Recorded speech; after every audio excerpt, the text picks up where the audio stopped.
Et bonjour à tous, aujourd'hui on va parler de l'histoire de la 9.1, les chaînes de la domination qui seront le prochain patch de Shadowlands.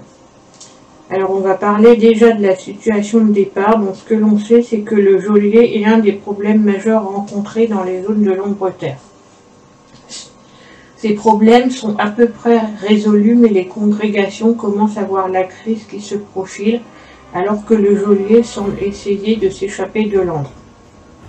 Toute la structure de l'univers a été mise en place pour l'en empêcher. Pourtant, il arrive à manipuler beaucoup de choses qui devraient être hors de sa portée.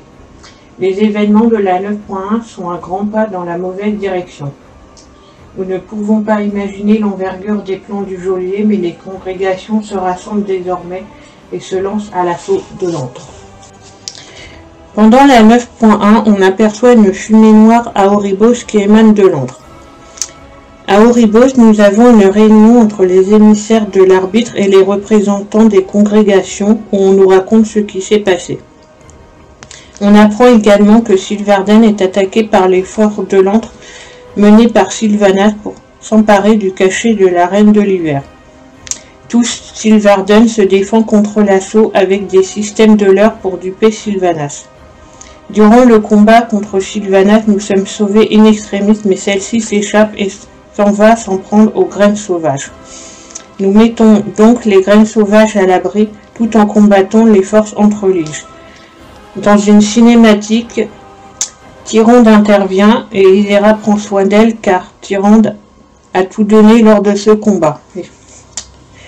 À la fin de ces quêtes et de cette cinématique, Sylvarden est sauvé, mais le cachet de l'hiver qui a été mis à l'abri dans le cœur de la forêt a été dérobé.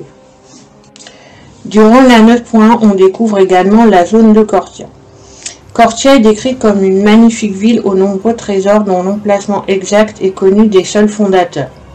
L'œil du geôlier est aveugle dans cette zone. Cette ville était dissimulée dans les profondeurs de l'entre-deux jusqu'à ce que le geôlier jette son dévolu sur les précieux trésors.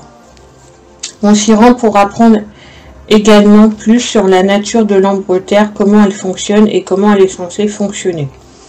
Nous aurons également l'occasion de découvrir des informations sur les pouvoirs des éternels du Panthéon de la mort.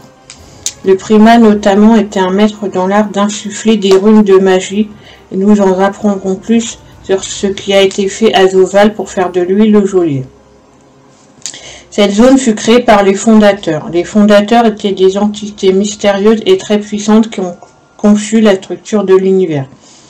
Les titans, le Panthéon de la mort ainsi que toutes les différentes influences constituent le niveau juste en dessous de ces fondateurs de l'univers.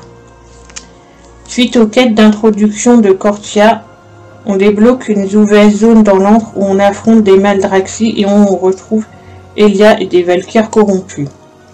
Nous sommes ensuite amenés devant Odin qui nous aide à crafter un corps pour que le courroux d'Odin s'abatte sur les forces de l'antre.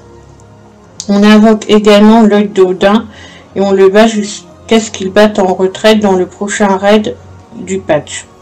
Une fois cela terminé, on retourne à Kortia où on nous apprend qu'un scribe du destin a disparu enlevé par une Natrezim pour l'emmener auprès du geôlier. On est attaqué par un autre Natrezim et une fois vaincu, on prévient Bolvar de ce qui s'est passé. On en apprend également plus sur le primat. Le primat est le chef de Maldraxxus porté disparu qui s'avère être le runomancien qui était enfermé dans l'ombre pour forger des armes et des armures au geôlier. On apprend que le primat s'était rendu à Kortia après avoir quitté Maldraxxus pour aller combattre le geôlier qui l'a privé de ses souvenirs et de ses pouvoirs. Durant la campagne de la 9.1, on retrouve le sceau du primat à Maldraxxus que l'on rend au runomancien qui nous révèle sa véritable apparence. Durant la 9.0, le primat nous avait averti que le cachet de l'arbitre doit être défendu à tout prix, car Zovaal veut s'en emparer car il s'agit de la dernière clé manquante. Le runomancien aura donc un rôle majeur dans la suite des événements de l'extension. On en apprendra plus sur les Natrezim, autrement appelés les seigneurs de l'effroi.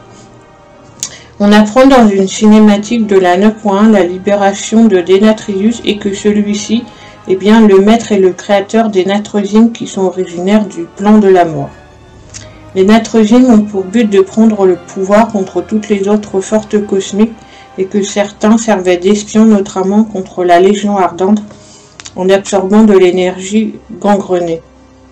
On nous reconfirme également que ce sont bien eux qui ont emmené le Home de domination et de vivre à Kil'jaeden. Il y aura également d'autres intrigues dont le retour d'Uther et de 4 des 5 grands paladins pour la campagne de Bastion. On voit également un nouveau skin de Thrall et il y aura un nouveau donjon, Tavavesh, le marché dissimulé basé sur les négociants. Il y aura également un nouveau raid nommé le Sanctum de la Domination. Ce Sanctum est l'endroit où le geôlier torture les plus grosses âmes. On apprend également qu'il existe une magie de la domination qui est une magie qui a été utilisée pour enfermer le geôlier dans l'antre. Mais au fur et à mesure du temps, c'est lui qui a réussi à utiliser cette magie à son tour. Le geôlier agit de manière délibérée et stratégique. On en apprendra plus également sur la nouvelle épée d'Anduin dans la suite de l'histoire. À savoir que l'épée d'Anduin est bien Charlemagne corrompu.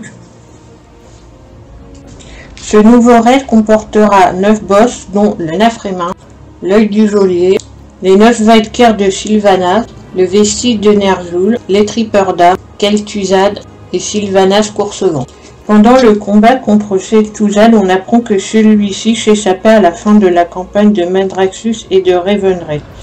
Il attend son heure à l'embouchure du fleuve des âmes, où il puise dans une source de puissance intarissable. Tous ces manigances ont abouti à cette ultime confrontation. Le dernier boss est Sylvanas Coursevent. Le combat sera épique et se déroulera en 3 phases. La première phase se déroule au sommet de Torghast où Sylvanas est sous sa forme de base. À l'interface, Sylvanas détruit la tour de Torghast. La deuxième phase se passe contre Sylvanas sous la forme de Banshee. La dernière phase, quant à elle, consiste à empêcher Sylvanas et le geôlier d'atteindre l'arbitre.